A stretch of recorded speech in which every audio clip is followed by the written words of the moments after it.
Welcome to Elements of Technique Lecture 3, and today we're covering opposition. Opposition means um, your opponent having the right to move is to give way for your king to make progress. So in this position, if white were to play, there is a move which means there is a move obviously which there's a move which draws and there's a move which loses. So I want you to take a time, pause the video, and see if you can find the drawing move for white. I'm hoping you did. If you did, you find that in this position, if white thinks about opposition and plays this move, allowing black to gain opposition on him, he loses the game. So the first obvious one is this idea, which I'm hoping you're familiar with, where black just simply pushes white away. And here opposition does not make a big difference when the king is on the 6th rank. You must know that. Because if you go there, you just go there. So here, here, here, here. And here opposition doesn't really make a difference. Because black simply does this and is winning after this. Okay. Another nuance here is that if you go here, and it goes there, and you go, let's say, here, and it goes there, and instead you go there, you'll be able to just, again, utilize the same idea. And if you go there, now it goes here, and the pawn promotes still. So it's very important that white understands opposition and can play d4. Yes, in this position, he gets to lose this pawn on the d line, but by choosing his moves right. So his idea is he wants to be on this square d2 when black takes the d pawn. He can go to d1 or he can go to c1 with the same effect, as long as after this he gains opposition and black cannot make progress in this position. Okay, let's go to a much more practical example. This is from a game between Carlsen and Adams. Carlsen was black, and it's important to understand opposition if you are going to navigate in this position. So let's say, for instance, in this position, black plays king e6, and white plays king takes e4. King e6 is a mistake. This move, king takes e6. King goes to e6, because after king e4, it is white with the opposition, and after king f6, king d5 is going to take this pawn, and you can see that white will queen first, and black is no way in progress to get his pawn's promotion, so white will be able to catch him. And here, it's not king f6 which loses. If he goes king d6, white will simply play king f5 anyway, and after this, be able to go for the pawn. But this position at the beginning is actually a win for black. He can play e3, and the point being, if he takes, then it's black who gains opposition, and if he goes there, black goes there, wins the c pawn, and you promote. And if he goes king d3, black will go there, win those pawns, and you promote again.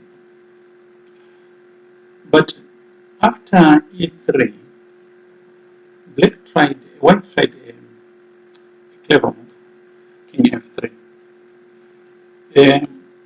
He was hoping for black to play king e5, and after king e3, he has stolen opposition again, and this will be a draw, because if you go, let's say here, and he goes there, you can go there, and you use opposition again. So after king f3, the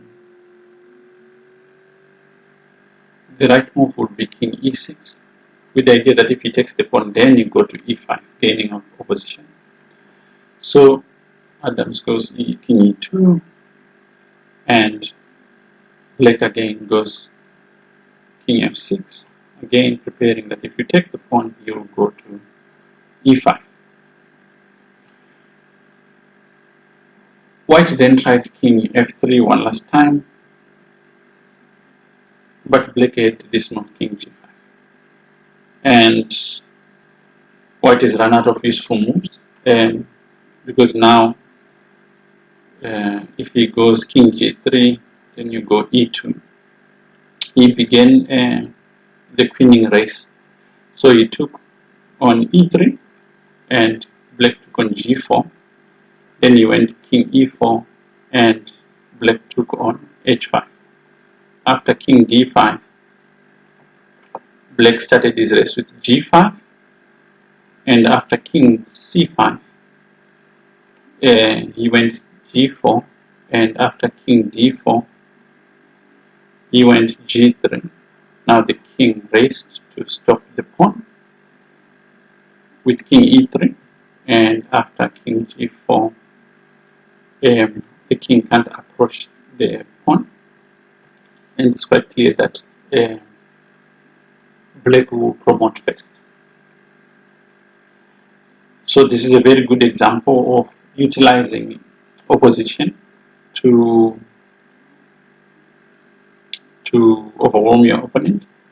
And the last example on opposition is this position from Jan Timman, and he was playing Artur Yusupov from the Amsterdam tournament in 1994. Okay, so it's white to play, and in this position, I want you to pause and see if you can find white's best move, and I'll tell you what the method is just now. Okay, I hope you paused and looked.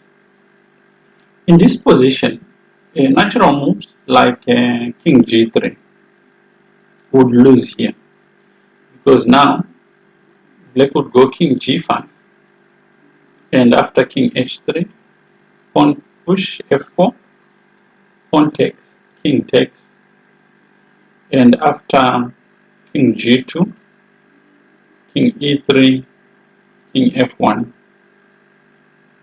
king d2, the pawn will easily promote with pawn, let's say for instance here, e3 check, and so on. Okay,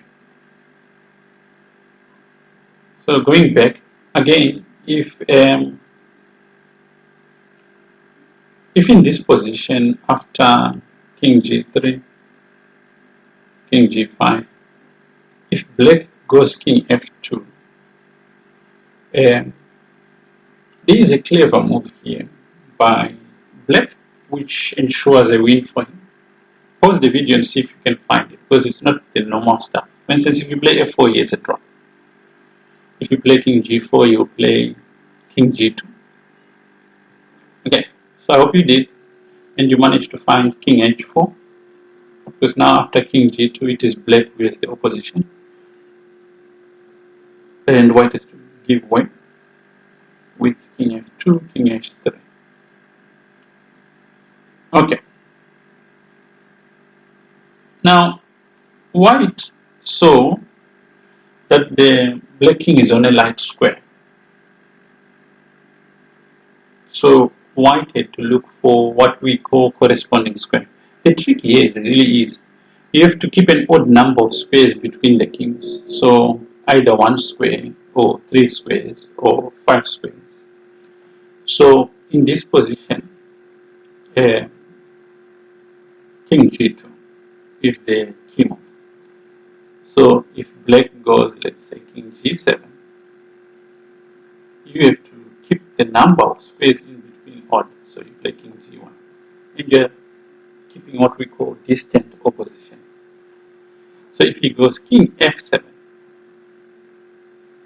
you have to keep again same number of odd squares in between with king f1, and after king e6, again now this shortens the distance. So you have to make sure that you keep an odd number of squares, and it's king e2.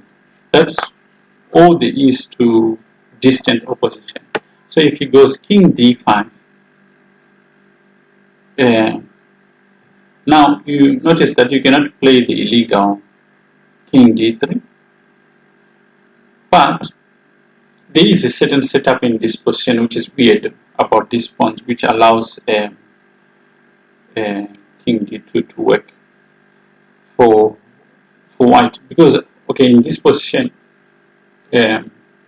black does not have king e4, he only has king c4, and at that point you can actually block him also this way. So king d2 works in this particular case. So if he goes king d6, trying to trick you, again you just always know that okay, certain positions you always be able to gain opposition on him. You go king d1, and if he goes king c5, you keep an odd number of squares in between and play king c1. And if he goes, let's say, king d5, go king d1. And if he goes king a5, just make sure you go king c1, because it's still an odd number of squares in between the kings. So that's all there is to opposition, and it's an important tool to understand if you are going to be playing endgames. I hope that is useful information.